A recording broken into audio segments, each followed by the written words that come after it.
Decades of argument over slavery and states' rights set the scene for the Civil War. The tipping point? The election of Abraham Lincoln as president.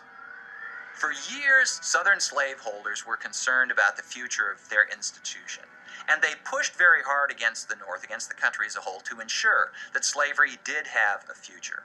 When Lincoln was elected in 1860, the South feared that the country now was under the control of someone who was dedicated to the extermination of slavery.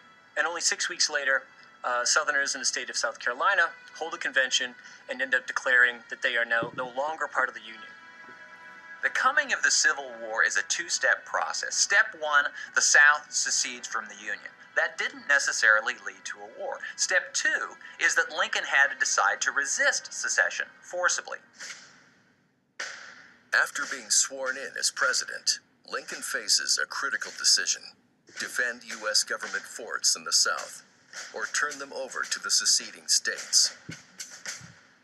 At the center of this controversy is a fort on an island in South Carolina's Charleston Harbor, Fort Sumter. Lincoln and his cabinet debate the issue for days. Eventually, Lincoln decides to resupply the garrison at Sumter. The South is determined not to let it happen. Just before dawn on April 12th, with the supply ships just outside the harbor, General Pierre Gustave Toutant Beauregard orders a bombardment of the fort.